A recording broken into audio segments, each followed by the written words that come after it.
XCOM is it's a really beloved franchise, and it's one that, personally means a lot to me. It's a game that I treasured years and years ago, and so it's super exciting to be able to come back and sort of reinvigorate the franchise with a new entry that really adheres to the tenets of what made the original games so special. Our telling of XCOM is an origin story. It's about experiencing the origins of this organization from a really zoomed in and boots on the ground perspective. We really wanted to make you feel like what it was like to be one of the squaddies in the original game, and not the all-knowing top-down commander. Past games were all about a global UFO defense agency, a kind of task force made of the best from across the whole world who were supposed to repel an alien invasion.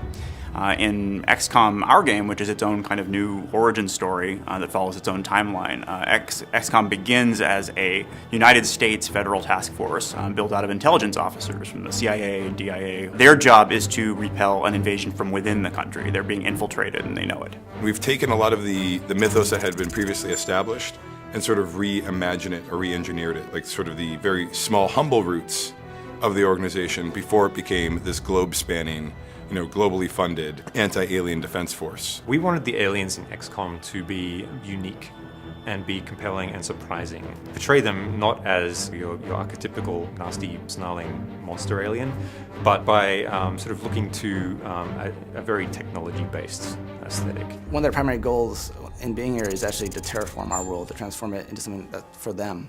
At first, you see small little signs, like small little bits of cancer sort of starting to grow and form and grow in our world. And it seems very kind of jagged and sort of very disruptive, but that's because it's youthful, and our world are very much like oil and water, or kind of like matter and antimatter. They kind of fight each other. But eventually what you see throughout the game is eventually their world kind of wins and starts to grow and become more this cubic, perfect kind of pristine version of their own home world. But a lot of the places that you're going to go are kind of half and half. They're what was a pristine and vibrant American community, which has now been, or is in the process of being actively terraformed by alien technology. The XCOM of our game is a kind of unconventional organization by the standards of the time. It has an idiosyncratic thinker that put it together, and is specifically looking for people who are compensating for some kind of disadvantage. So you'll find a lot of the core cast are not necessarily what people think of as an invincible G-man. They have a different background, or they come from a politically more sensitive sort of demographic. And over the course of the game, you get to know why that was, why the character who put it together thinks that that's necessary. The base is really the hub of XCOM as an organization. It changes and evolves over the course of the game. It's someplace that you return to after every single mission, and it serves as both a sort of story and social space for you to have conversations with other characters, learn more about the world of XCOM, see how other people are reacting to the war as it progresses, and really immerse yourself in the world of 1962. But it's also your main hub for gameplay. You will obviously manage and recruit agents. Agents are your extensions of your willpower out in the battlefield, your buddies that you use to combat the alien threat. You'll be upgrading their powers, leveling them up. It's very sort of RPG-esque. The research area, for example, is where the scientific staff live. You're able to engage in the research economy through spending Illyrium on various designs.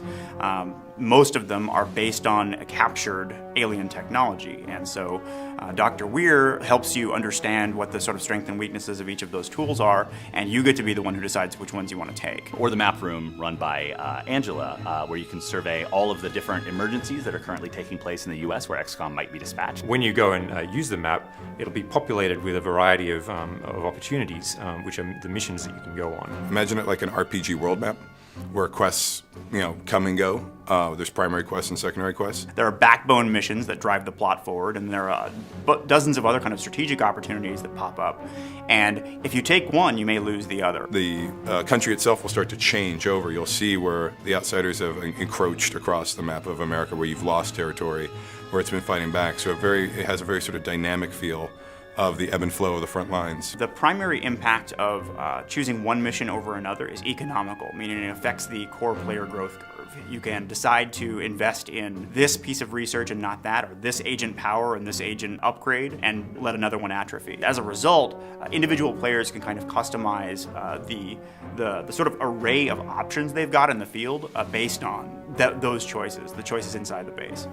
There's also like little mini quests in the base. There's sort of like side quests that go on. So you'll interact with the different characters, learn more about their stories. The central characters of the game, you can go and talk to them, and you'll have dialogue options, and you'll be able to basically mine out as much of the story as you want by engaging in these conversations. XCOM is a story about some real people, some people with flaws and conflicts, and they're thrown into this situation against essentially overwhelming enemy that it's difficult to tell if they can even be defeated.